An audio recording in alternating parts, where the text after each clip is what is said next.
Good morning, students. Today we will discuss the new topic DNA fingerprinting, but something I want to give more information about the HGP, that is known as the application or future challenge of HGP. Having the complete sequence of human genome, as you have learned that we have how many base pairs or nucleotides we have. Having the complete sequence of human genome, we will enable to radically new approach to the biological research, that is a systematic approach on a means much broader scale. It was a need because we know that a number of diseases we can identify by knowing the means what are there is the substitution of the base pairs. Just you have learned the sickle cell anemia, that is the point mutation. So there are so many approaches which was made much broader scale.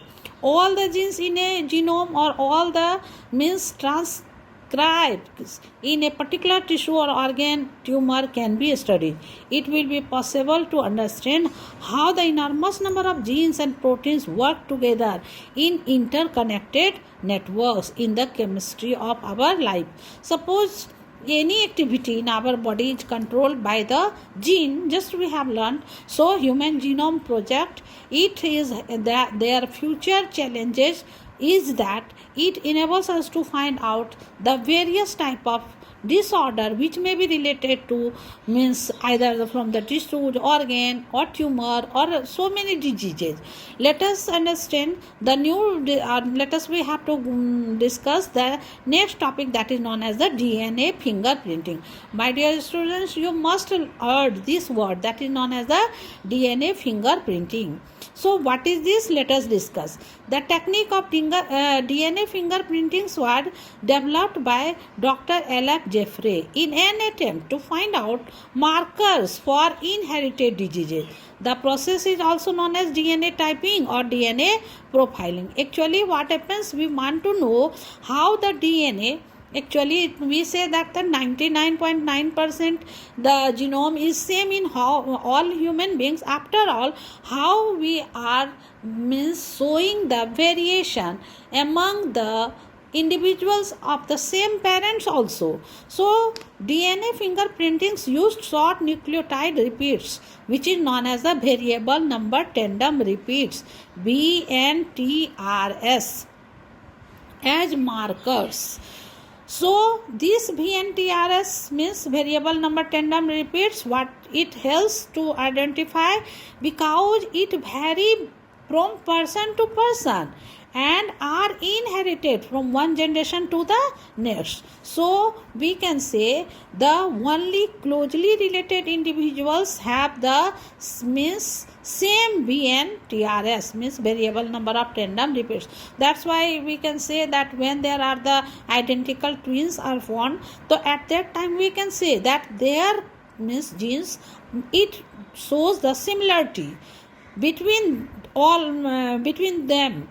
How? Because there is no differences, and thus it will be, we can say up to some extent we can say that it is also not easy to identify into the identical twins. But if suppose we are talking about the rest of the human population, it gives us a clue to identify the individuals by studying their variable number tandem repeats. How it is done? Let us see. Yes, my dear students, just you see what is the methodology and technique. The process of DNA fingerprinting includes the following major steps. First one is known as the extraction. DNA is isolated and it is extracted from the cell or tissues by centrifugation in a high-speed refrigerated centrifuge. Then it is apply for the amplification. We will discuss into the biotechnology when we will learn the next chapter, the biotechnology. In that we also will learn about the amplification. By the process of polymerase chain reaction, many copies are produced. This step is called amplification. Suppose we have isolated the sequence of the DNA from the centrifugation process. Now we are able to make the many copies of it. That technique is known as a polymerase chain reactions. So after that, the third step is known as a restriction digestion. DNA is cut into small fragments by treating with restriction endonucleases. We will learn again how we can cut the DNA into the small fragments by using the restriction enzyme. So it is the restriction endonucleases. Next point is the separation of DNA sequences or the restriction fragments. DNA fragments are separated by agarose-gelled electrophoresis. It is a technique which we will again discuss in our next topic, biotechnology. So the separated DNA fragments are visualized under ultraviolet radiation after applying suitable dyes. The next step into the DNA fingerprinting is the Southern blotting.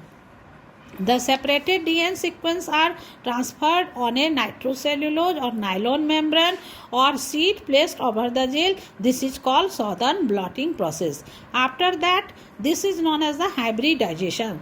The probes, DNA segment of known sequence are now added, which bind to the specific nucleotide sequence, and these are the complementary to them. This process is known as the hybridization. So we can say that what are the technique which is used into the DNA fingerprinting. So we can understand by this one. Yes, this one is the last point of the DNA fingerprinting. The hybridized DNA fragments are detected by autoradiography. They are observed as the dark bands on the X-ray film. So, what is the use of this DNA fingerprinting? So, how we can say that the application of DNA fingerprinting? Let us see. It is used as a tool in forensic tests to identify criminals. First point, it is the most important point, that application of DNA fingerprinting, it is used as a tool in forensic tests to identify criminals. It is used to determine the real parents, that is to identify the true biological father or mother in case of disputes. My dear students, number of cases has been solved by this technique when there is a quarrel between that who is actually the true biological father or mother.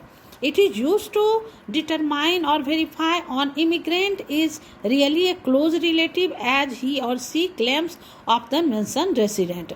And last but not least, it is used to identify racial groups to rewrite the biological evolution. So we can say the DNA fingerprinting, it plays very important role in solving all these issues which is arising day by day in our society. So my dear students, in this way we have completed this chapter, that is the molecular basis of heredity. We will now discuss the new chapter in my next video.